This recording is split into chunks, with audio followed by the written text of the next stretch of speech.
La Cité européenne des scénaristes présente... Pour moi, un bon personnage, c'est un bon comédien surtout. Ça m'est arrivé de lire des textes en me disant que je trouvais que le personnage était pas forcément extrêmement riche ou extrêmement dense, et de me laisser complètement surprendre à la projection parce que l'acteur a trouvé une espèce de faille que moi j'avais pas perçue à l'écriture. Les agents de comédiens et de scénario.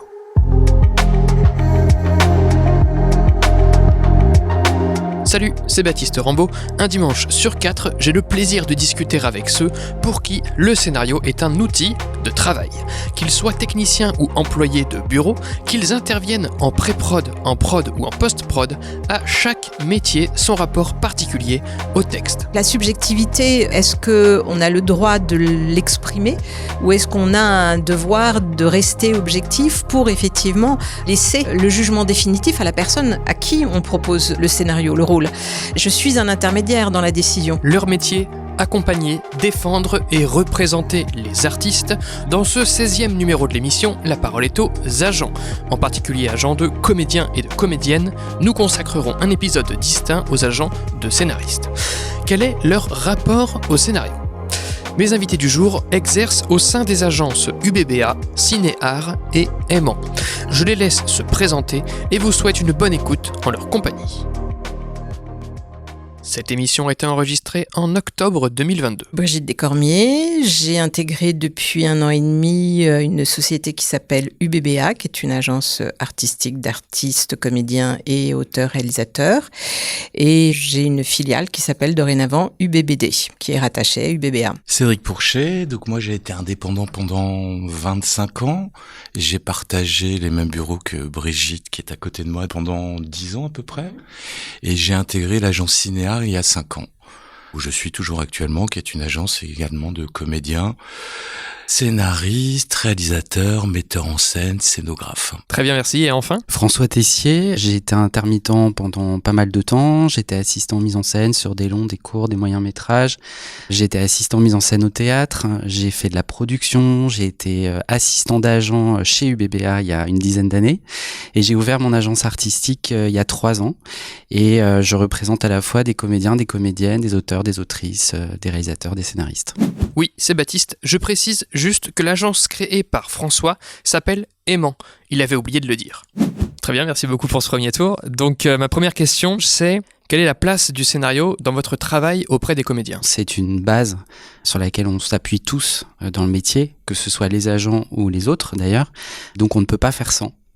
Après, il y a des milliards de manières de lire un scénario, parce que des fois c'est destiné à quelqu'un, parfois c'est des propositions qu'on doit faire, parfois c'est pour répondre à des attentes. Voilà, mais en tout cas je dirais que c'est vraiment la base pour converser avec un acteur. Les gens qu'on défend sont là pour raconter des histoires, notamment les acteurs et les actrices.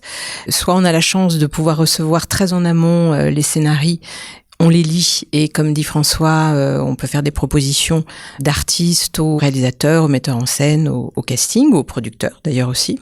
Soit on n'a pas le scénario et on a suffisamment d'éléments d'information sur l'histoire, sur les personnages pour pouvoir déjà dans un premier temps faire des propositions, et les scénarios peuvent arriver dans ces cas-là lors d'un deuxième rendez-vous pour les acteurs qu'on appelle un callback. C'est souvent à ce moment-là que les acteurs ont un peu plus de nourriture pour pouvoir défendre un peu plus précisément les rôles ou le rôle pour lequel ils ont été conviés.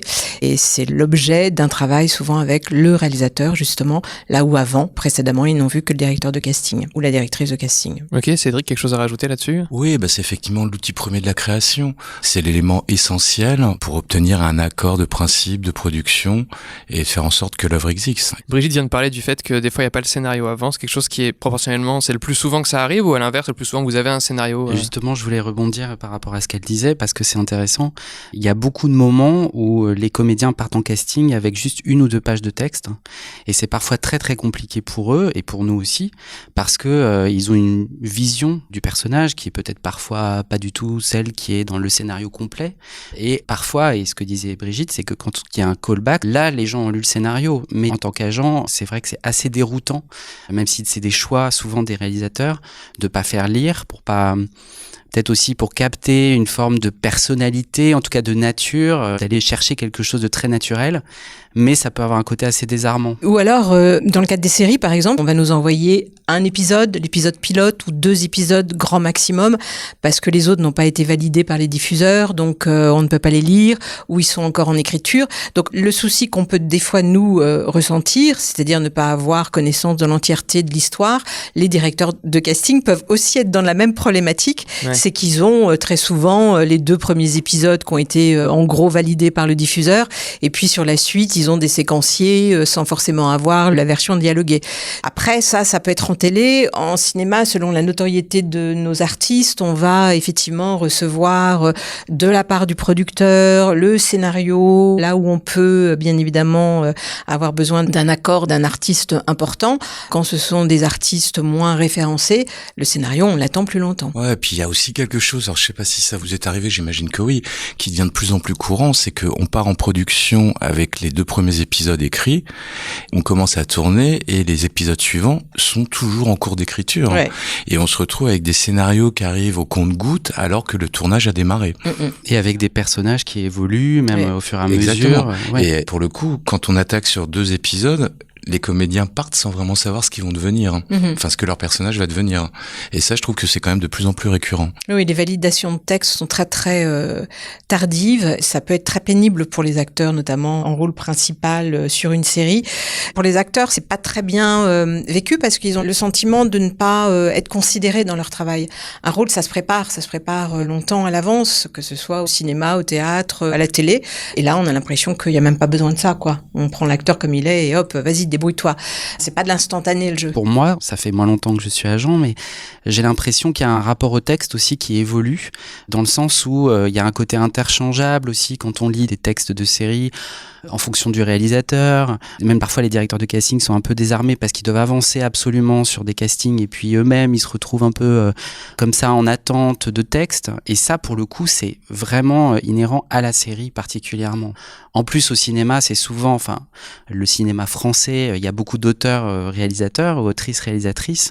Et donc, c'est souvent des gens qui arrivent avec leur histoire, leur patte à eux, et ça se ressent immédiatement. Alors que la série, il peut y avoir quelque chose plus interchangeable. Quelles sont les étapes de travail une fois que vous avez ce scénario ? Ce qui est sûr, c'est effectivement quand il y a un comédien ou une comédienne un peu plus confirmé ou plus connu, là en général c'est une proposition qui lui est faite, donc dans ces cas-là, nous, on reçoit le scénario, on le lit de notre côté, on en parle avec notre artiste. Mais évidemment, dès qu'on a l'objet entre les mains, on est content parce qu'on peut aussi faire d'autres propositions pour d'autres personnages. Et souvent, en tout cas la base du travail, c'est évidemment d'avoir l'objet. Et du coup, c'est pour une personne et essayer d'en faire profiter les autres aussi. Oui, je pense qu'on fait tous la même chose quand on a le scénario. Qu'est-ce qui vous importe à la première lecture d'un scénario ? Quelles sont les premières questions que vous vous posez ? Déjà, est-ce que l'histoire nous donne envie de la lire d'une traite ? Et est-ce qu'elle va laisser des empreintes les jours qui suivent cette lecture? J'ai eu l'occasion de lire certains scénarios et j'avais besoin de les laisser reposer. Je voulais pas prendre de décision ou de faire de jugement dessus parce que je sentais qu'il fallait que je peut-être retourne à la lecture 3-4 jours après, histoire de vérifier que l'engouement que j'avais peut-être eu était véritable ou que le rejet avait pas été trop rapide. Des lectures des fois qui sont hyper faciles. On se dit même c'est trop facile, c'est presque trop dit, c'est trop raconté. Moi j'aime bien les scénarios où l'acteur va avoir de l'espace de jeu et d'inventivité. Quand tout est trop écrit, on se dit qu'il y a juste à exécuter quelque part l'histoire et c'est pas toujours très intéressant pour un acteur ou une actrice d'être juste un exécutant. Il n'y a pas vraiment de règles. La seule règle qu'on peut avoir quand on lit un scénario, c'est comme un roman. On a adoré, on a envie de le partager, on a envie d'en parler à tout le bureau. On espère que nos artistes vont adorer et puis on espère que le résultat filmé sera aussi intéressant que ce qu'on a lu. Parce que des fois, il y a aussi une moins-value à la réalisation par rapport à ce qu'on a lu. Ça arrive souvent d'ailleurs, dans les deux sens. Ouais. Moi, j'ai lu un scénario d'un film que j'ai adoré et le scénario m'était tombé des mains complètement, où je trouvais ça caricatural, où je trouvais ça totalement poseur et j'ai été bouleversé par le film. Donc, en fait, ce que je trouve compliqué, parfois, c'est ses goûts à soi, personnels, et puis le travail. C'est-à-dire, le travail, c'est pas forcément toute la journée de composer avec des choses ultra passionnantes. On adorerait, mais c'est pas le cas. Et donc, il faut arriver à s'intéresser aussi à des choses qu'on trouve parfois médiocres, à des choses qu'on trouve parfois mauvaises, et les regarder par un prisme différent, et surtout d'en discuter avec les comédiens. Et c'est pas être hypocrite, mais c'est juste essayer de se projeter aussi à la place d'un comédien qui n'a pas forcément les mêmes goûts que soi, et de s'aligner avec une personnalité. De se retrouver à un moment donné en décalage entre l'œuvre finie et ce qu'on a fantasmé, c'est toujours un peu compliqué. Et là où je te rejoins, François, c'est qu'effectivement, aller défendre une œuvre auprès d'un acteur alors qu'on est soi-même pas très convaincu, c'est très compliqué.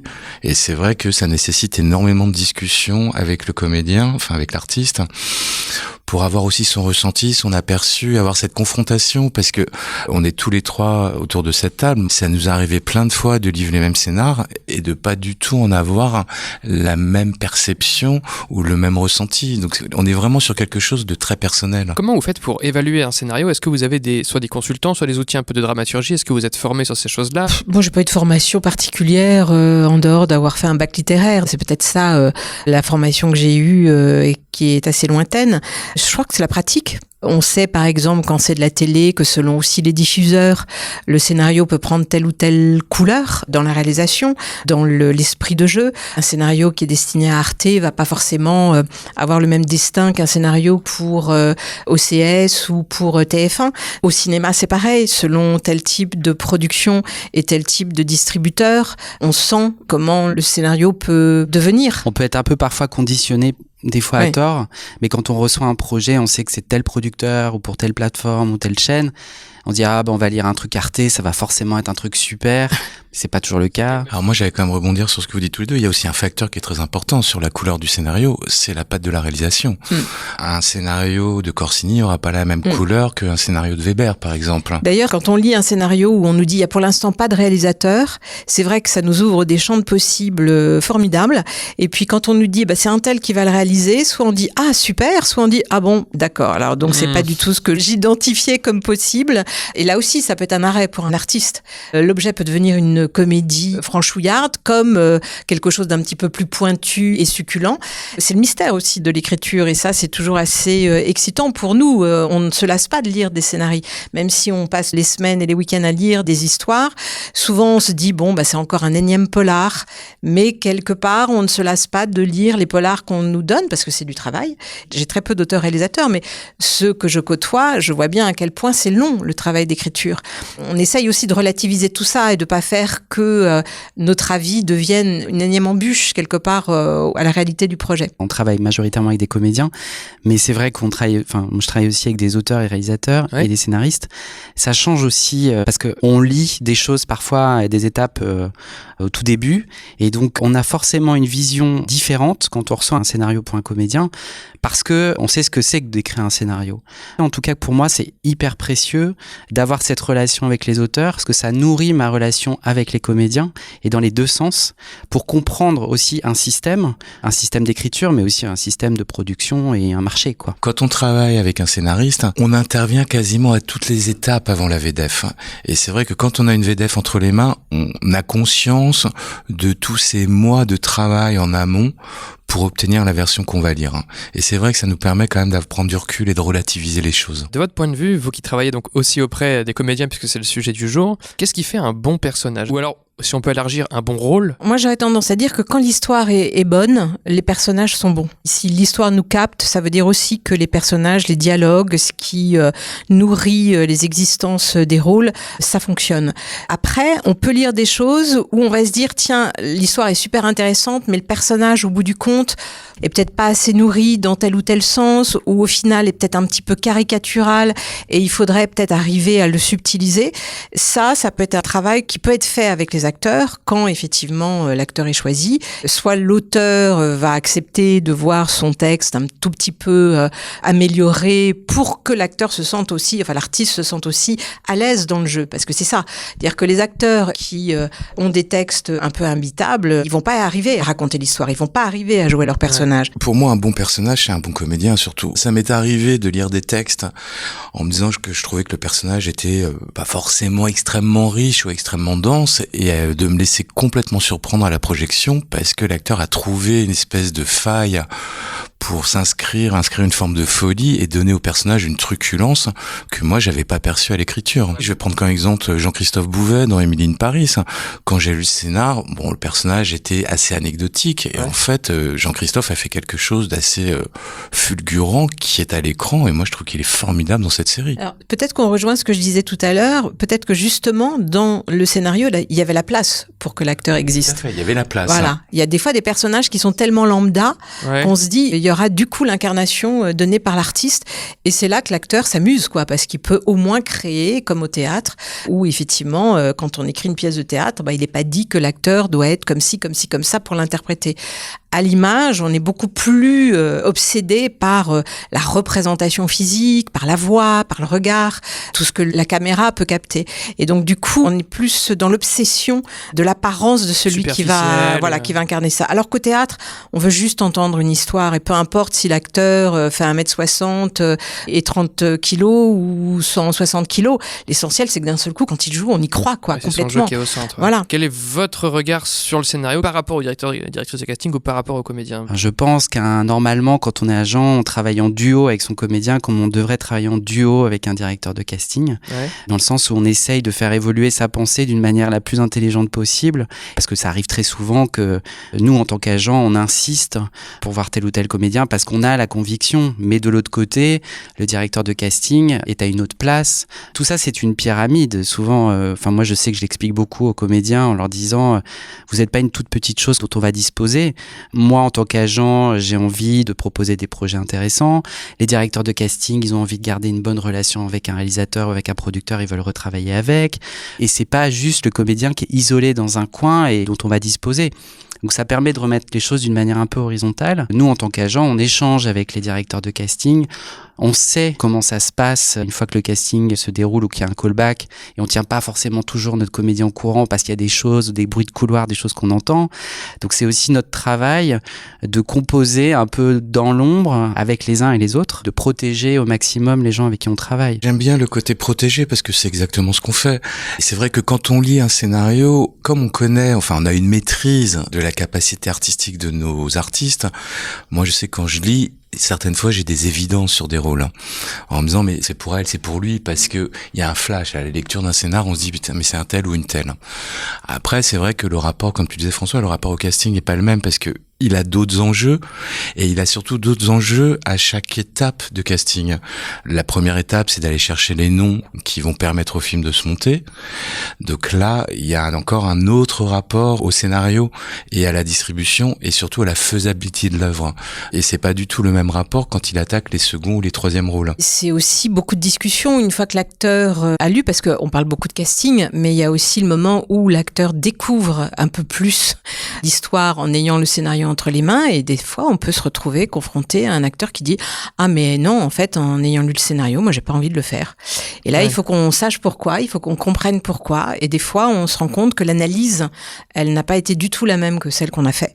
Et c'est des grandes discussions qui peuvent nous amener à dire à l'artiste « Bah tu as raison, je sens que tu n'en demanderas pas et que tu n'arriveras pas à être heureux sur le projet. » Donc dans ces cas-là, effectivement, il faut pas que tu y ailles. D'autres fois, on peut arriver à changer un petit peu la réflexion de l'artiste qui va du coup relire à tête reposée. Moi, ça m'est arrivé aussi avec des producteurs de leur dire « Je viens de lire le scénario, je pense que c'est trop tôt, que la version que je viens de lire, mon acteur, il lira pas.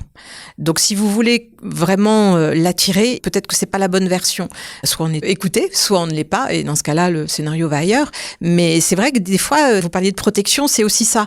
Certains artistes sont très très sollicités, tout le monde veut travailler avec eux, et les acteurs ne peuvent pas tout jouer. Ouais, c'est pas que protéger finalement l'acteur, mais aussi le projet lui-même, de Exactement. savoir quand c'est le bon moment ou pas de le présenter à votre talent. Quoi. On est un maillot de la chaîne. Un acteur, il n'existe que parce qu'il y a d'autres gens qui vont le rendre vivant. Et des fois, le collectif met en valeur que une ou deux personnes. C'est l'ingratitude de ce métier. Et cette notion du collectif, elle est prégnante au théâtre, elle est un peu moins parfois au cinéma, et je pense que c'est important, en tout cas c'est des valeurs.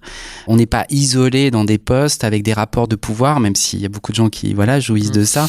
Il faut faire les choses d'une manière humble, au maximum. Et peut-être que le manque dans tout ça pour les acteurs, c'est peut-être de pas avoir assez de contact avec les auteurs.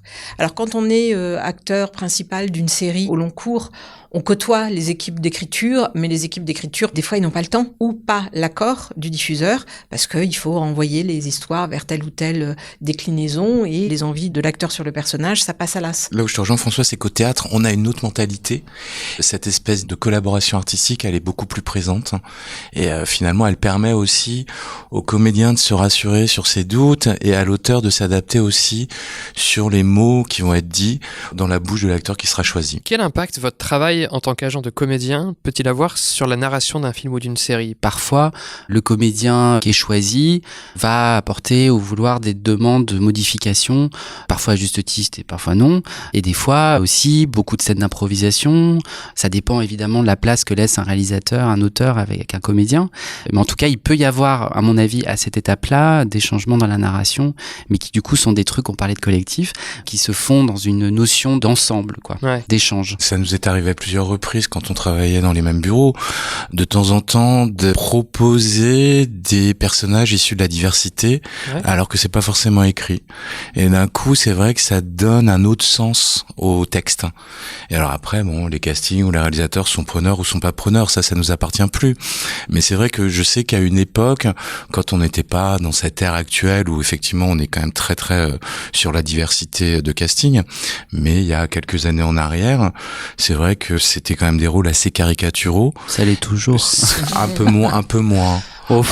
Par rapport à ce qu'on a connu un peu moins. Et c'est vrai que je sais qu'à l'époque, avec Brigitte, on se faisait fort de systématiquement essayer d'ouvrir certaines portes. C'est hyper touchant ce que tu dis parce que aujourd'hui, il y a quelque chose d'un peu volontariste, même les plateformes, il y a des quotas de diversité. En fait, on se rend compte que de mettre une très jolie jeune femme métisse, ok, c'est bien, mais en même temps, est-ce qu'on va accepter un corps, par exemple, gros, pas sûr? Je dirais que parfois, il y a des dimensions un peu posturales dans des volontés narratives de la part des chaînes, de la part des plateformes, et c'est pour ça que c'est chouette, parce que justement, avant tout ce mouvement qu'il y a eu, c'est quelque chose que vous essayez de faire.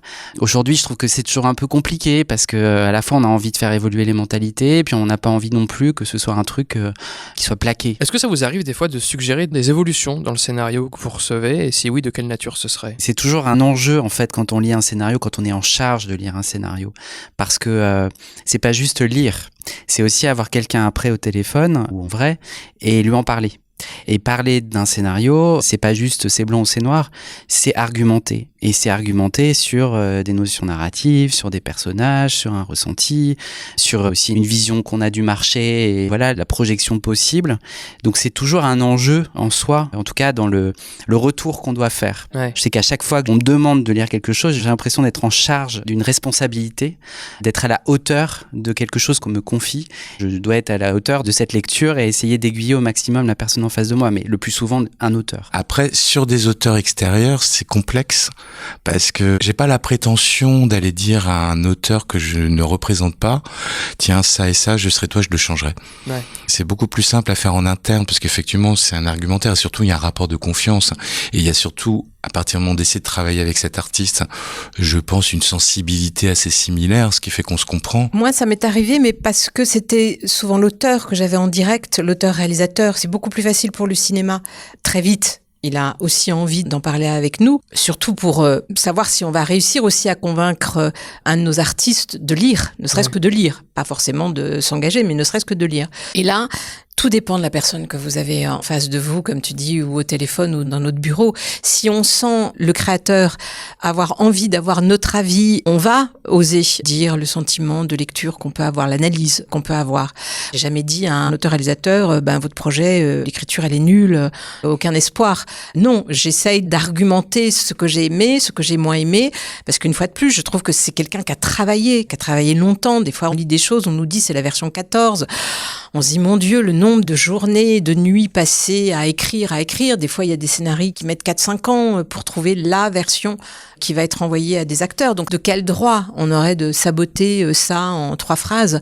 Ce serait extrêmement cruel. Oui, garder une humilité face au texte, finalement. Mais complètement. Et puis, c'est très subjectif. Donc, la subjectivité, est-ce qu'on a le droit de l'exprimer ou est-ce qu'on a un devoir de rester objectif pour effectivement laisser le jugement définitif à la personne à qui on propose propose le scénario, le rôle. Je suis un intermédiaire dans la décision. Je peux donner un avis, mais qui ne sera pas l'avis définitif. Ça m'arrive de ne pas être d'accord avec mes artistes sur la lecture d'un scénario. Moi, je peux très bien dire, j'ai adoré le scénario, j'ai vraiment beaucoup aimé cette histoire, je te projette. Et puis l'acteur ou l'actrice me dit, écoute, non, moi je suis restée de marbre.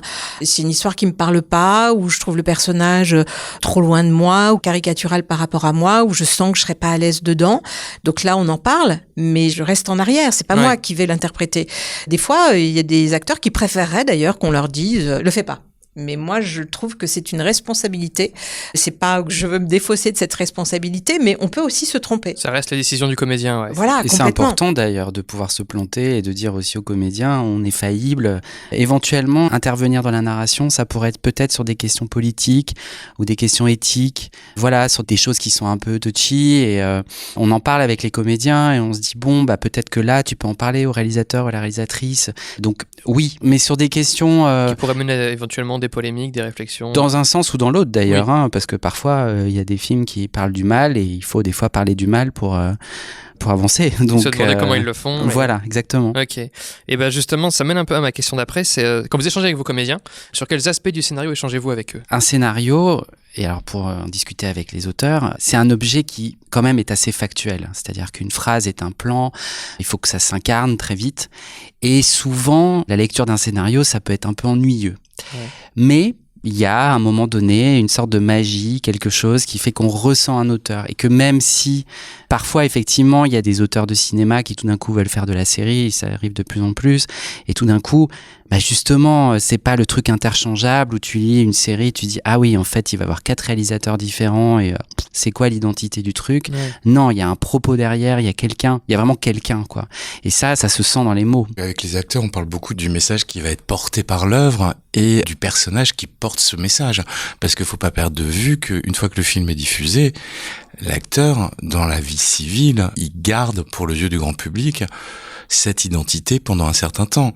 Donc après, il faut aussi qu'il soit capable d'assumer dans la vie sociale les propos qu'il a portés à l'écran. On échange beaucoup sur l'intérêt de l'histoire, ce qu'elle apporte effectivement à la carrière de l'acteur, parce qu'il y a des scénarios qui auraient été tout à fait acceptés au tout début d'une carrière et qui ne le sont pas à un autre moment de l'évolution de la carrière de l'acteur. Donc il y a des scénarios qui arrivent au bon moment, et puis il y en a d'autres qui arrivent ou trop tôt, ou trop tard. Et ça, c'est le jeu. C'est comme ça. Des fois, on peut aussi dire à un acteur, écoute, j'ai l'impression que c'est le même film qu'on te propose depuis 3 ans. Donc non, ça sert pas, n'y va pas. Tu vas être dans une redite de personnages, dans une redite d'histoire. Ça n'a aucun intérêt. Il y a des endroits où, effectivement, l'histoire vient à point nommé dans ce que l'acteur a envie de raconter à ce moment-là de sa vie. Et puis après, il y a comment l'acteur s'inscrit dedans. C'est-à-dire son travail. Est-ce que la chose est lisible, harmonieuse, évidente? Est-ce qu'il y a des endroits d'un seul coup où non, c'est complètement ridicule, pourquoi il agit comme ci, il agit comme ça. Et puis l'acteur, lui, ou l'actrice va voir comment il va travailler, comment il va mâcher les mots, comment il va d'un seul coup se positionner, la stature qu'il va donner au personnage, la voix, le regard, etc. C'est toute sa petite cuisine interne d'interprète, comment elle va se fondre là-dedans. Il y a certains de mes acteurs qui me disaient moi j'ai accepté tel rôle parce qu'il y avait cette scène-là que je voulais absolument interpréter. Voilà, il y avait une scène dans le film, ça c'était Pierre Ninet. Il m'avait amusé parce que je disais ah oui, rien que cette scène. Oh écoute, d'accord, pas de souci. Il y en avait d'autres bien évidemment, mais des fois c'est ça qui va plaire à un acteur. D'un seul coup, c'est la projection qu'il fait de lui à l'intérieur de cette histoire. Il y en a d'autres qui vont lire en jouant, qui vont lire à haute voix. C'est-à-dire qu'il y a toutes sortes de lectures en fait. Moi, je lis beaucoup en musique parce que je me dis si la musique prend le dessus sur ce que je lis, c'est que le scénario il me captive pas. Il y a des artistes qui sont très citoyens dans la vie, qui ont des implications sociales, associatives, politiques, donc ils vont vouloir revendiquer ça aussi dans leur carrière et aller que dans des projets qui ont des valeurs comme ça puissantes. Puis il y en a d'autres qui sont beaucoup plus divers, qui eux ont envie d'aller dans des histoires très différentes, trouver du plaisir, des fois des difficultés, nous dire non, j'ai déjà fait ça, ça me paraît trop facile pour moi. Non, j'ai envie de choses plus complexes, défi, oui. Et puis les choix qu'on fait, alors autant en tant qu'agent qu'en tant que comédien, ça raconte quelque chose de soi. C'est son identité. Alors parfois, en tant que comédien, on ne choisit pas et on se retrouve à faire des projets qu'on n'aime pas forcément totalement. On n'est pas totalement d'accord avec tout et ça arrive souvent. Mais c'est vrai que On a toujours le choix de travailler avec un tel ou un tel, et on a toujours le choix de dire oui ou de dire non. Même si parfois on a besoin de bouffer ou de travailler. En cinéma comme en télé, il y a de la promo après. Il y a des fois des parcours qui sont lourds à porter au-delà même du moment de tournage. Et ça, c'est essentiel dans la réflexion qu'on peut avoir, nous, agents, avec nos artistes. C'est là aussi que la réflexion est importante et la prise de temps. Des fois, il y a des producteurs qui nous pressent, qui pressent nos artistes pour donner une réponse, et donner du temps au temps est important des fois. Et puis je pense que le temps au temps, il est nécessaire, parce que comme tu le disais très justement tout à l'heure, en disant que tu laissais maturer certaines fois, une lecture nécessite une réflexion, et la réflexion, elle s'inscrit sur la durée, pour effectivement voir comment est-ce que l'artiste envisage de composer, de créer ce rôle, et puis effectivement, au-delà de ça, comment est-ce qu'il envisage de porter ce film sur l'extérieur. Je sais pas si ça vous arrive, mais quand un acteur à qui on offre un projet, donc le oui ne dépend que de lui, très souvent on décide, les artistes qui sont dans ce cas-là et moi, de se dire bon, on laisse 2-3 jours passer, on relit et l'un et l'autre de notre côté et on s'en reparle pour être sûr qu'on y va. Et puis très souvent, je dis, voilà, au réalisateur, va falloir que tu lui poses toutes les questions pour être sûr que vous voulez aussi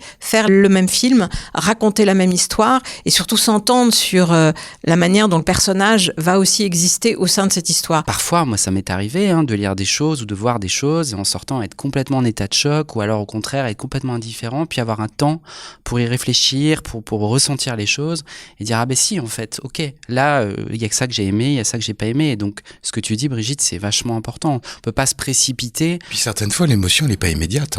Ça m'est arrivé de sortir de salle en ayant une espèce de recul, peut-être parce que c'est quelque chose qui me touchait trop sur l'immédiateté, et d'avoir des images qui remontent après et les émotions qui viennent après. Le temps fait que l'émotion se construit aussi. Et vos acteurs, on leur laisse ce temps-là Pas tout le temps. Ça dépend du positionnement de l'artiste et puis du projet. En télé, tout va beaucoup plus vite. On a des fois les castings un mois et demi avant le premier jour de tournage. Donc tout doit aller vite. On n'a souvent pas les scénarios, pas l'entièreté des épisodes. Donc non, il y a vraiment différents cas de figure. Ouais. Là, on parle des projets de cinéma où on a un producteur qui nous envoie le projet pour un rôle principal en général. Titre, ouais. Voilà, si on devait parler de la même chose pour des rôles plus secondaires, voire des rôles de 3-4 jours, on serait pas du tout dans ce même état de réflexion. On n'aurait pas le même discours. Exactement. Ouais. On est complètement entouré par l'immédiateté et par les réseaux sociaux et par les séries par exemple. C'est impressionnant en fait la masse de séries d'ailleurs qui se ressemblent toutes plus ou moins, et je trouve que laisser le temps au temps, alors j'ai peut-être l'impression d'être un vieux con, mais en même temps je pense que c'est hyper important, et dans l'art en général en fait. Est-ce que vous trouvez qu'il y a encore aujourd'hui des rôles qui sont soit trop présents, soit pas assez présents dans les scénarios? Brigitte pourrait le dire, mais je vais le dire à ta place, il y a quand même pas suffisamment de rôles féminins dans ce qu'on lit. Alors moi, ce qui m'a toujours posé question, c'est qu'il y a plus en plus de femmes scénaristes. Et je trouve qu'il n'y a pas plus de rôle pour des comédiennes. Elles n'écrivent pas forcément plus pour les femmes. Mais je sais que j'avais dîné à la maison avec une scénariste, j'avais lu son scénar, et j'avais calculé, il devait y avoir 5 rôles de femmes pour 20 rôles d'hommes. Ouais. Je lui en ai fait part, et je lui dis, mais je comprends pas, tu vois, tu écris le médecin, l'avocat, je dis, pourquoi tu mets pas la médecin, l'avocate? Et je dis, parce que le casting, quand il lit, il dépouille, et puis basiquement, il va chercher un comédien. Et elle m'a dit, je n'y ai jamais pensé. Ça, c'est du par défaut, en fait. Ouais. Souvent, ce qui est fou, c'est que l'avocate, alors évidemment, ça peut être le juge, mais c'est vrai que pour les personnages féminins, à partir d'un certain âge, elles ne sont plus nommées, elles n'ont plus de prénom. C'est terrifiant. C'est-à-dire que ça devient un rôle-fonction, et souvent c'est terrible parce que c'est des comédiennes qui ont des carrières incroyables et qui ont travaillé avec plein de gens, et voilà. Et tout d'un coup, on évoque la juge, là, et en fait, on pourrait se dire qu'elle a 50 ans comme 65 ans parce que voilà, ça c'est un gros problème. De toute façon, c'est beaucoup plus dur d'être une femme qu'un homme dans cette société. Les scénarios en soient témoins. Voilà, et ouais, mais c'est vrai, il y a encore un grand chemin à faire. Alors, vous parliez de la diversité, ça c'est encore autre chose. Je travaille avec des acteurs de plusieurs nationalités, de plusieurs couleurs de peau, et c'est vrai que c'est à chaque fois des questions profondes, parce que c'est vrai que parfois on sollicite des rendez-vous, puis des fois il y a des choses qui arrivent sans qu'on les sollicite. Donc on reçoit un mail, on reçoit un coup de fil en disant est-ce que telle personne veut incarner Et c'est terrible parce que quand j'appelle une comédienne espagnole pour lui dire de jouer la femme de ménage, qu'elle a déjà joué plusieurs fois, ou une comédienne noire pour jouer une aide-soignante, ou jouer une personne aidante, mais elle peut pas être le rôle principal, et à chaque fois... Ou l'avocate ou la juge. Voilà. Ah, mais ce qui est déroutant, c'est que très souvent en France, on prend en référence les films américains et surtout les films anglais. En Angleterre, ils se posent même pas la question. Alors qu'en France, c'est une question. Et ça m'a toujours fait sourire parce que je me dis, mais ok, on prend en référence ce cinéma-là, mais pourquoi est-ce qu'on l'écrit pas ? Est-ce que ça veut dire qu'en France, on n'a pas d'auteurs suffisamment compétents pour avoir l'équivalence des textes anglais ?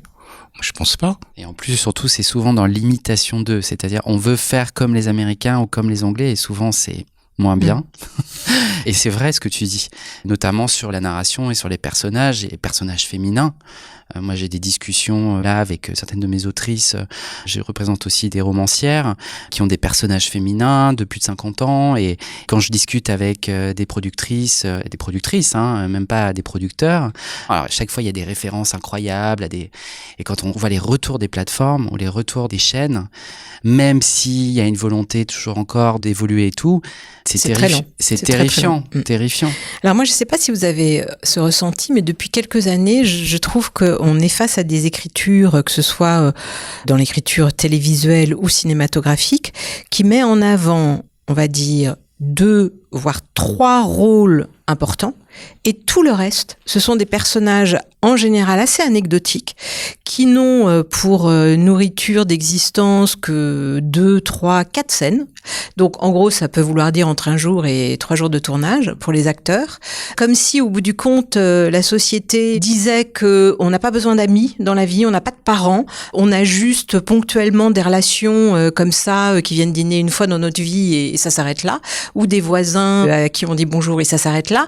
Moi, je trouve qu'il y a un vrai problème dans l'écriture les autres rôles sont au service des 2, 3 rôles principaux, on va dire des 2 rôles principaux, souvent un couple, hétéro en plus, et puis blanc, voilà, et puis un bon ami, ou masculin ou féminin, et puis tout le reste, c'est vraiment des rôles de 2, 3 jours. Alors peut y en avoir 10, 20 dans un scénario.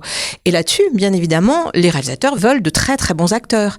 Donc pour nous, la difficulté qu'on a, c'est déjà, mais comment on peut raconter une histoire qui gravite autour juste d'un duo ou d'un trio, et puis ne pas considérer le reste des personnages autant que les autres.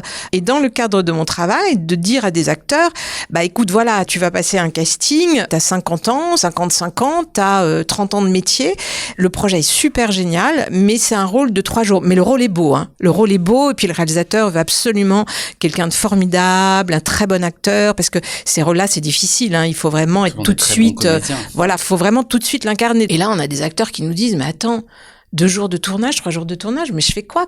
Non, c'est pas ça qui va me faire vivre, c'est pas ça qui me nourrit suffisamment. Et c'est un problème d'écriture. Donc on en revient toujours au point de départ. Ouais. C'est quand même les auteurs là qui ont des réflexes. Alors je sais pas si c'est une nouvelle manière d'écrire, mais ça fait facilement 7-8 ans que je ressens ça. Ça veut dire 10 ans. Et c'est quand même très compliqué. Et en série c'est pareil, en télé c'est pareil. Je te rejoins complètement. Là je rentre du festival Moulin à Moulin, le festival Jean Carmet qui récompense les seconds rôles. Ouais. Et je disais aux 2 organisatrices, on en parlait un soir, Jean Carmet aujourd'hui n'existerait pas. Exactement. Il y a tout un pan d'acteurs. Ouais, un pan d'acteurs qui a fait les heures de gloire du cinéma français. Aujourd'hui, on a ces mêmes comédiens, mais on ne leur donne pas le moyen d'exister. Exactement. Et ça, là où je te rejoins, c'est un problème d'écriture, parce que dans la narration de base, ces rôles-là n'existent pas. Alors c'est pour ça que je me disais, est-ce que c'est un problème générationnel des auteurs comme ça qui vivent un peu en vase clos devant leur ordinateur avec très peu d'amis ou des amis virtuels. Alors après, on a des producteurs qui disent, ah ouais, mais enfin, j'ai 60 rôles à distribuer. Non, en fait, t'en as 3 parce qu'après, tu vas donner des miettes, quoi. Et ça, c'est quand même très perturbant. Tu as totalement raison, mais regarde, dans le même sens, parfois il y a des rôles comme ça, 3-4 jours, qui existent sans exister. Et alors que même parfois les scénaristes essayent d'injecter ça à l'écriture, ils sont coupés au montage. Oui, en plus. J'ai eu des expériences, voilà. Et c'est encore plus terrible. C'est-à-dire que tout est resserré sur les personnages principaux Et donc ces personnages secondaires qui déjà à l'écriture étaient secondaires, ils sont encore plus secondaires. On peut appeler ça des rôles sacrifiés, quoi. Un petit peu, ouais. À tous les sens du terme. On a payé, on Bien a sûr. donné du travail, c'est un coût.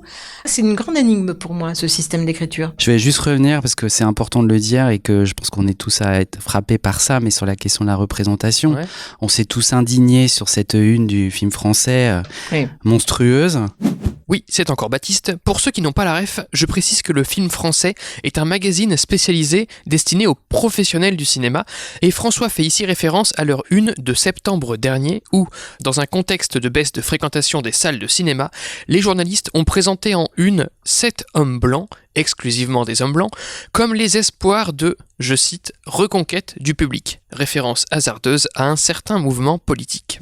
Ils se sont excusés, mais peut-être qu'il fallait qu'ils réfléchissent avant, et c'est clair qu'ils se sont excusés. Il y a 2 jours, et c'est terrifiant et magnifique, la première femme à être en couverture d'un magazine de cinéma, Alice Diop, de première. Alors j'imagine que on va faire la nique au film français, donc on va mettre une femme noire, mais en même temps ils l'ont fait. Mais c'est quand même terrible se dire qu'on est en 2022 et que Première, qui est un magazine de cinéma généraliste, pour la première fois, met une réalisatrice en couverture. Bah tout est dit, hein. Et elle y est parce qu'elle a eu des prix à Venise. Absolument. Et voilà, sinon, Absolument. Et pas n'importe quel sinon elle prix. y serait Ouais. pas. Voilà. Et qu'elle est aux Oscars. Exactement. Et voilà. Quelles sont les leçons de scénario que vous avez tirées de votre expérience ? Ouais, moi j'en ai une qui a été le point d'attache de pas mal de choses. C'est de lire un scénario en disant à un comédien ne le fais pas parce que c'est nul. Et le film a juste été un chef-d'œuvre absolu. J'ai perdu mon acteur, de fait. Et d'un coup, je me suis dit, il va falloir que je prenne beaucoup plus de détachement et de recul en lisant. C'est ce qu'on disait tout à l'heure. D'y mettre une sensibilité, mais d'avoir quand même une vraie perception de travail et de pas faire du 100% personnel. Alors après, je pense qu'on est aussi un tout petit peu conditionné parce que quand on lit beaucoup, il y a un moment donné, on essaye à chaque fois comme si c'était la première fois qu'on lisait quelque chose. Ouais. Mais quand on est noyé de lecture, c'est compliqué en fait d'être à nouveau vierge d'une lecture, d'un univers. Malgré tout, je pense qu'en tant qu'agent, on est un tout petit peu parasité par la masse de choses qu'on a à lire. Alors qu'un acteur qui a pas lu quelque chose depuis des semaines ou des mois, bah lui, il est complètement investi. Donc on peut avoir 2 regards qui sont différents malgré tout. Ce qui est bien, c'est de toujours garder l'envie d'ouvrir une page, alors qu'effectivement, on lit beaucoup de pages dans la semaine, et malgré tout, on garde toujours l'envie d'être séduit, d'être conquis par une histoire. Et puis parce qu'on sait aussi que c'est la nourriture de nos artistes et qu'on a envie que nos artistes existent. Un acteur qui ne joue pas, il n'existe pas. J'essaye toujours de me dire, derrière quelque chose que je peux ne pas apprécier de bout en bout, il y a quand même des choses à garder et on va essayer de trouver le moyen de le faire vivre. D'être très sélectif réduit notre champ de travail aussi, bien évidemment. Nous sommes des structures, nous avons des artistes qui comptent sur nous pour les faire travailler et c'est vrai que tout le monde n'est pas gâté de la même façon dans les choses à raconter. On parlait d'une série où on a et l'un et l'autre des artistes et c'est vrai que c'est une petite série sans prétention particulière mais en même temps qui a un fond, un sujet et qui en même temps est du divertissement. On la cite, c'est Toutou Youtou sur OCS. Ouais. Et voilà, c'est un petit bijou sans prétention mais qui fonctionne. Et il y en a plein. C'est vrai que OCS est un petit vivier comme ça de projets qui sont aussi pour nous, des fois, presque plus excitants que des grosses institutions en diffuseur ou des gros producteurs de cinéma. C'est peut-être là notre petit plaisir de découverte. C'est pas là où on va gagner le plus d'argent, mais Voilà. c'est là où on va le plus s'amuser. Voilà. Mais tu le disais tout à l'heure par rapport à Arte. Arte aussi, c'est une fenêtre artistique qui est très excitante. Après, c'est fou parce que OCS produit des choses qui sont intéressantes et qui sont plus audacieuses que Netflix ou Amazon qui ont beaucoup plus d'argent. En tout cas, ils prennent plus de risques et bizarrement, c'est un endroit où il y a moins d'argent. Donc je sais pas. Et moins de téléspectateurs. Et moins de téléspectateurs. Est-ce que vous conseilleriez à des scénaristes d'envoyer leur scénario, donc sans producteur, à des agents ou à des comédiens? Alors moi, je fais ce qu'on appelle du package maintenant. C'est-à-dire que je vais chercher l'artiste et une fois que j'ai l'accord de principe de l'artiste, je vais chercher le producteur. J'ai monté un projet comme ça il y a pas très longtemps pour France Télévisions, où je suis allé chercher l'accord de Corinne Maziero, et j'ai appelé le producteur en disant voilà, j'ai l'accord de Maziero, je t'envoie le scénar, t'as 24 heures. Si dans 24 heures j'ai pas ta réponse, je l'envoie à quelqu'un d'autre. Ça s'est signé, ça s'est produit, ça s'est diffusé. Et ça, je le fais, là, j'ai un autre projet pour une grosse plateforme je suis en train d'aller chercher un comédien très identifié. Et en fait, je me rends compte que quand on envoie uniquement au producteur, ça prend énormément de temps, ça traîne. Et c'est vrai qu'entre agents, on se connaît quasiment tous. Donc d'appeler un agent en disant tiens, je t'envoie ça pour ton artiste, on est quasiment sûr déjà d'avoir une réponse. Ouais. Entre nous, oui, Entre ça nous, va ouais. vite. Vous conseillez du coup de vous envoyer des textes si jamais il n'y a pas de producteur derrière, parce que vous pourriez ramener le comédien qui ferait que le projet existe. Mais c'est un peu la même vision qu'un comédien sans agent. Un auteur sans agent ou quelqu'un qui n'a pas de producteur, pourquoi on le lirait pas plus que quelqu'un qui est accompagné? Donc oui, ça arrive qu'on reçoive des projets de gens. Alors c'est évident, c'est horrible, mais on est conditionné par un système. Donc quand on reçoit le truc, on se dit il est pas accompagné, donc ça veut forcément dire que Ça va être plus lent. voilà. Ou que c'est moins bien, et parfois on se trompe, très souvent d'ailleurs. Si vous me posez la question par rapport à des jeunes scénaristes, jeunes ou moins jeunes d'ailleurs, je pense qu'il faut être têtu dans la vie. Moi j'ai toujours été, et je viens pas du milieu du cinéma, je viens pas d'un milieu culturel, et j'ai toujours cru à des choses, et je pense que quand on est scénariste, qu'on n'a pas de producteur, qu'on n'a pas d'agent, et qu'on a envie de faire lire son projet, qu'on est convaincu, qu'on est sûr de ce qu'on a à défendre, il faut le faire. Alors, ça dépend à quel endroit le scénariste veut se situer. Effectivement, un scénariste qui veut trouver un agent, bah oui, forcément, il n'a pas besoin d'avoir un producteur pour qu'on s'intéresse à lui. On lira, et si on a envie de développer un travail avec lui, on donnera suite. Après, si un auteur, réalisateur veut l'accord d'un acteur, c'est vrai que dans ces cas-là, si on n'a pas un projet avec un producteur, on se dit bon, ça va être un projet assez lent, va falloir travailler sur la recherche de production comme tu le fais. Ça peut aussi ne pas forcément séduire l'acteur qui se dit bon, je vais pas forcément donner mon accord sur un projet qui verra peut-être le jour dans 3 ans ou 4 ans. Entre-temps, il y aura de l'eau qui aura coulé sous les ponts, on m'aura fait d'autres propositions. Donc des fois, c'est un tout petit peu compliqué. Donc nous, forcément, on va lire, mais on va lire dans un créneau de lecture possible et de temps possible. Enfin, moi, j'ai pas en tous les cas la même recherche que toi, je suis moins portée sur les auteurs.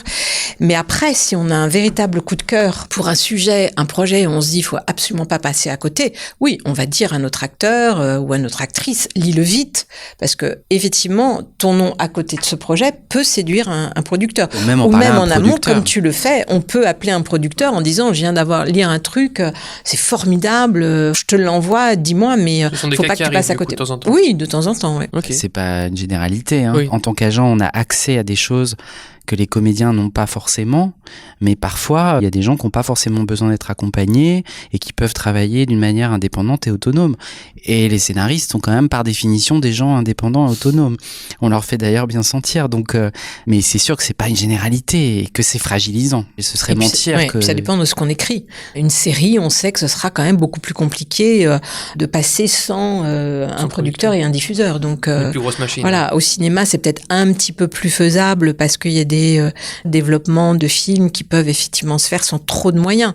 Mais à la télé, il y a quand même une nécessité de moyens, quoi. Oui, il y a des contraintes qui sont plus importantes finalement. Mmh. Mais pour rejoindre ce que dit François, effectivement, le métier d'agent, moi je l'ai toujours conçu comme ça et je sais que Brigitte aussi, le fer de lance d'un agent, c'est quand même la curiosité.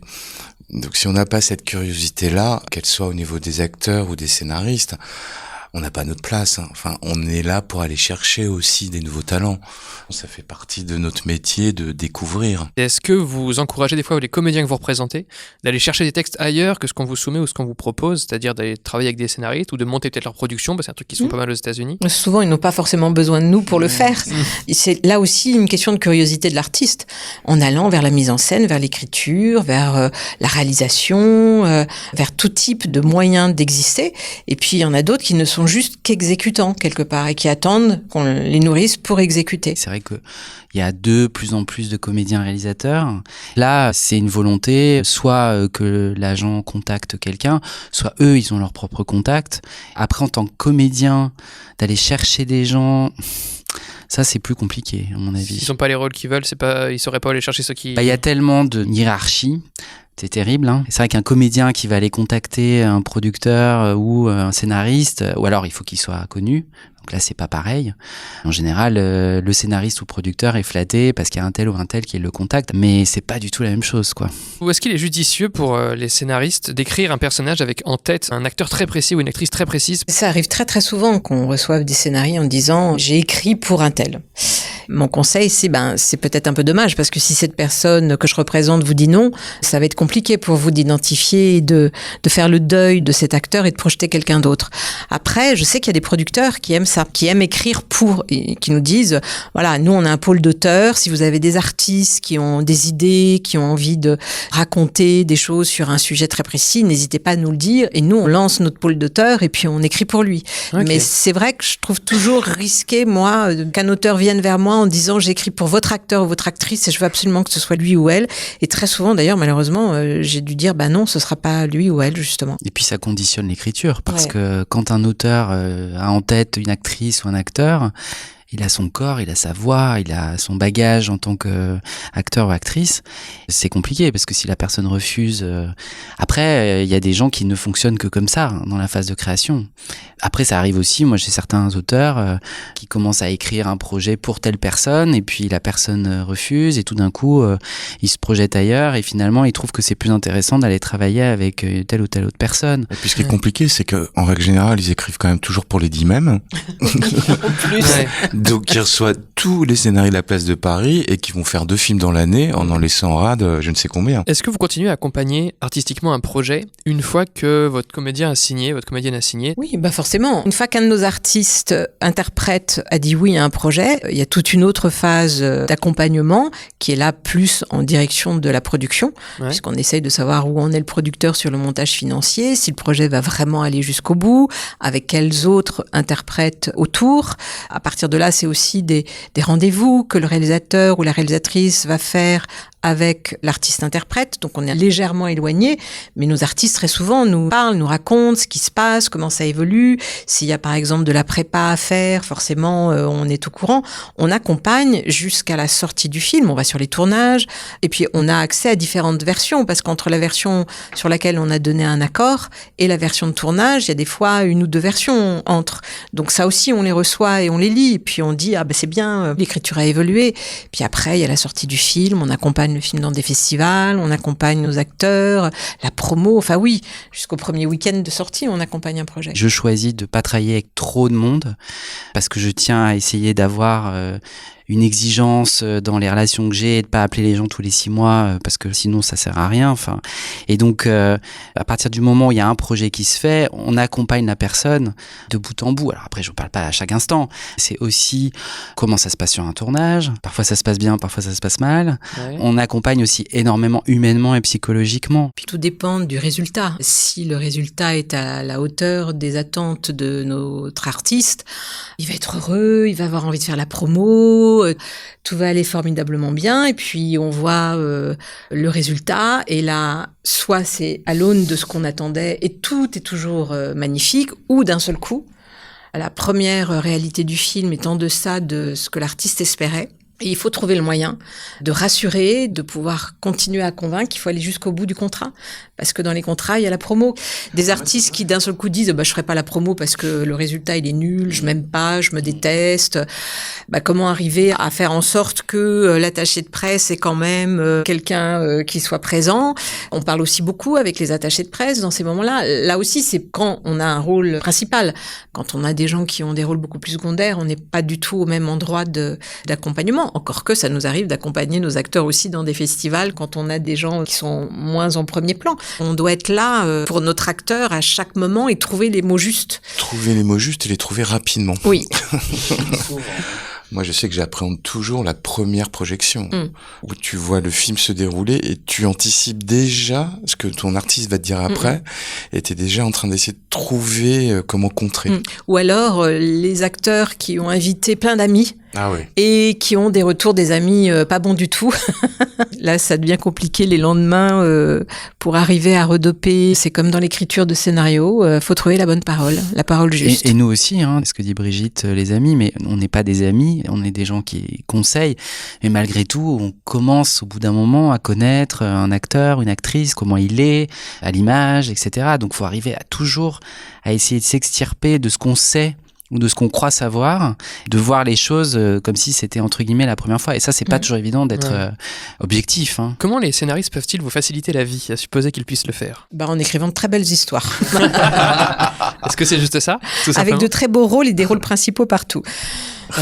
En trouvant des sujets singuliers, rares, en ayant de la sensibilité, du sentiment. Enfin, il faut que ce soit romanesque, une écriture, je pense. Un bon scénario, c'est quelque chose qui ouvre les bras et qui embrasse un public très large. Moi, je dirais, quand on lit quelque chose, se dire que la personne n'aurait pas pu faire l'économie d'écrire ça. C'est-à-dire qu'on sent une urgence. Quand je dis une urgence, c'est pas nécessairement un truc dramatique, hein, mais en tout cas, on sent qu'il y a une évidence d'écriture, qu'il y a quelque chose derrière qui fait que il y a une personne, c'est singulier. Qu'est-ce que vous pensez de la place actuelle des agents, en particulier de comédiens dans l'industrie ? J'ai l'impression que la jeune génération des comédiens est moins sensible peut-être à une forme de puissance de certains agents et qui sont surtout dans une volonté de trouver des gens humainement. Après, ça peut changer, hein, et qui sont un peu moins dans une espèce de projection de ce que pourrait être le cinéma ou le métier d'agent. Quand on a en face de nous des gens qui nous respectent, qui prennent en compte notre métier, notre point de vue, tout se passe bien. Et puis, il y a d'autres gens qui nous font véritablement comprendre dès le début qu'ils en ont strictement rien à fiche de ce qu'on pense et que, effectivement, tout artiste est interchangeable, qu'on est de toute façon des empêcheurs de travailler, des gens qui ne pensent qu'à l'argent. C'est aussi la vie que peuvent avoir certains artistes, hein. Après, je pense que de tout temps, il y a eu des agents qui étaient plus proches du pouvoir et de l'industrie, justement, et ceux qui sont beaucoup plus indépendants de ça et qui revendiquent aussi cette indépendance, comme dans toutes les professions. Ouais, moi c'est pareil, ça fait un peu plus de 20 ans que je fais ce métier. Et j'ai toujours un truc qui me tient actuellement, c'est que j'ai besoin de tomber amoureux des artistes que je veux représenter. Après, c'est vrai que entre notre façon de travailler aujourd'hui et celle qu'on avait il y a 20 ans, la donne a radicalement changé parce que l'outil Internet est passé par là. Ouais. Et qu'aujourd'hui, on est dans une temporalité beaucoup plus rapide. Et peut-être qu'on a un peu moins de place artistique dans exactement. notre travail. Ouais, mais je pense Ouais. et que c'est effectivement peut-être que cette place artistique qu'on avait quand même beaucoup plus il y a 20 ans, on l'a moins aujourd'hui parce que tout va très vite. Après, le positionnement, je rejoins Brigitte, c'est quelque chose de très politique et de très personnel. Il y a des agents qui ont besoin de pouvoir et de se positionner comme étant le maillon central ou la passerelle entre l'artiste et la production. Et puis, il y a des agents qui ont d'autres centres d'intérêt. Moi, je sais que le mien, c'est principalement le théâtre parce que ça m'excite et que ça me fait vibrer davantage que l'image. Et après, c'est vrai qu'on est tous interchangeables, on le voit, que on entend pique-panque comme quoi on n'est pas des incontournables et en même temps, dès qu'il y a un problème, on est les premiers à appeler. Et puis moi, il y a un adage que j'aime beaucoup dans ce métier, c'est que changer d'agent, c'est un peu comme changer de transat sur le Titanic. Moi, ça m'intéresse juste parce que vous disiez tous les deux qu'il y a une évolution sur le rapport artistique. Ça m'intéresse vraiment de savoir ce que vous avez ressenti concrètement, quoi. Concrètement, il y avait beaucoup plus de temps de préparation. C'est-à-dire, un téléfilm se préparait en 2 mois à peu près. Oui, puis il y avait un temps de tournage plus long. Ouais, tu t'inscrivais vraiment dans un accompagnement, ne serait-ce qu'avec les castings, tu rencontrais les réalisateurs surtout. Tu vois, moi, le nombre de projets où tu voyais le réalisateur en direct, parce que le réalisateur avait le temps de te rencontrer. Tu parlais vraiment du fond du projet. Là, aujourd'hui, on parle quand même beaucoup plus de la forme. Ouais. Et puis, il n'y avait pas Internet, donc il n'y avait pas les sites d'acteurs, il n'y avait pas les sites des annonces de casting, bidon ou pas bidon. Donc, il y a un accès beaucoup plus facile aux artistes en direct. Tout le monde a Facebook, tout le monde a Instagram. Nous, on s'aperçoit qu'il y a des réalisateurs qui contactent nos artistes en laissant des messages sur Facebook ou Instagram. Pour voir un acteur, il fallait nous appeler ou il fallait que nous, on aille avec nos books à l'époque dans les maisons de production et on parlait de chaque acteur, au directeur de casting ou au réalisateur. Alors que là, il suffit d'aller sur nos sites internet parce qu'on a tous été dans l'obligation de faire des sites internet et puis de mettre des bandes démos, de mettre des extraits. Donc en fait, un metteur en scène, un réalisateur, il peut tout de suite connaître notre acteur sans qu'on ait besoin de parler de lui. Et des fois, ça fausse notre travail ou ça donne des préjugés sur les artistes. Et c'est là que nous, on essaye vraiment. Moi, je sais qu'au début, je voulais pas mettre d'extrait de vidéo. Je voulais absolument que les castings aient nécessité de m'appeler pour effectivement parler du projet et qu'on n'ait pas juste « je veux voir un tel ». Tu veux voir un tel, oui, mais c'est quoi le projet ? Est-ce qu'on peut lire ? Est-ce qu'on peut parler des autres rôles ? Alors, il y a des directeurs de casting qui sont toujours dans cet esprit-là, mais il y en a beaucoup d'autres qui, comme tu dis, dans l'urgence télévisuelle, maintenant on est aussi depuis le Covid dans l'ère de la tape, dont les acteurs doivent se filmer tout seuls entre la salle de bain et le frigo. Son téléphone, voilà, clair. donc tout ça va très très très très vite et c'est cette part-là, effectivement, du travail artistique qui peut nous manquer, mais qui manque à tous. Pour voir un acteur, avant, fallait aller le voir au théâtre pour bien le connaître. J'ai discuté avec une actrice l'autre jour qui était au théâtre et qui me dit j'ai l'impression que personne n'est venu me voir. Pourtant, je sais que vous avez envoyé des invitations. Et je répondais oui, on promeut le fait que vous soyez sur scène, mais au bout du compte, il y a très peu de gens à avoir envie d'y aller parce qu'on part du principe qu'on connaît l'acteur quand on l'a vu 2-3 fois en essai, on l'a vu dans une série il y a 4 jours, donc on le connaît. Oui, mais tu le connais pas dans ce registre-là, qui est un registre hyper intéressant, qui te permet justement d'ouvrir un peu les portes sur des emplois. C'est vrai que les acteurs se plaignent souvent de je joue toujours le même personnage, ou je vois toujours les mêmes castings, ou je suis toujours embauchée pour le même type d'histoire. Je sais qu'il y a plein de gens qui sont sur mon site le soir, le matin, même je le saurais jamais, ou des réalisateurs, et parce qu'il y a des images à disposition, ils peuvent les voir, et que peut-être 6 mois plus tard, ils m'appelleront en me dirant il y a 6 mois, j'ai vu sur ton site. Donc ça, je trouve que c'est en soi une bonne évolution, mais c'est vrai, on s'est pas tiré à boulet rouge du tout sur les directeurs de casting ou les réalisateurs, mais c'est vrai que oui, on a vraiment l'impression qu'il y a un manque de curiosité. On se dit, oui, mais tu connais pas un tel. Alors, c'est sûr, on peut pas voir tout le monde. Moi, j'ai eu une fois une directrice de casting, et pourtant, c'était une grande dame du casting, qui m'a dit, non, avec un nom à particules, ton acteur, il peut pas jouer un ouvrier. Et j'étais hyper choquée parce que c'était une femme que je respectais beaucoup, qui faisait un excellent travail. Et j'étais très choquée qu'elle me dise ce genre de choses. Et j'ai trouvé des arguments, bien évidemment, pour lui dire que c'était totalement ridicule. Et d'ailleurs, il y a un réalisateur qui a embauché cet acteur pour jouer un ouvrier. Et mon acteur était formidable. Donc voilà, on est face à ce type d'a priori. Et des fois, de voir la réalité du jeu de l'acteur dans un personnage auquel on ne pensait pas du tout pour lui. C'est pour ça qu'on va beaucoup au théâtre aussi voir nos acteurs. Si vous aviez un message à faire passer à la communauté des scénaristes, quel serait ce message ? Écrivez en toute liberté, sans vous mettre des contraintes du marché. Moi, j'allais dire la même chose. Osez et surtout, ne vous censurez pas. Il faut s'autoriser. Quand on ressent des choses, il faut le dire. Que ce soit par des personnages de fiction ou autrement. Je pense qu'on a tous besoin d'histoire, et encore plus que jamais. Merci beaucoup à tous les 3 pour vos réponses. Merci à toi. Et puis bonne continuation dans vos projets du coup. Merci. Les agents de comédiens et le scénario, c'est terminé. Merci encore à Cédric, Brigitte et François pour leur participation. Merci à la bibliothèque François Truffaut d'avoir accueilli l'enregistrement. Et bien sûr, merci à vous pour votre écoute. Abonnez-vous au podcast pour ne manquer aucun épisode. Partagez-le autour de vous s'il vous a plu. Et pour le soutenir, je vous invite à laisser 5 étoiles sur Apple Podcast et sur Spotify, s'il vous plaît, ainsi qu'un commentaire sur Apple Podcast. Et le scénario est une émission proposée et montée par moi-même qui vous donne rendez-vous dans 4 semaines pour le prochain numéro. D'ici là, n'oublions pas, le scénario n'est pas une œuvre d'art, mais une invitation à collaborer sur une œuvre d'art. Paul Schrader. À bientôt.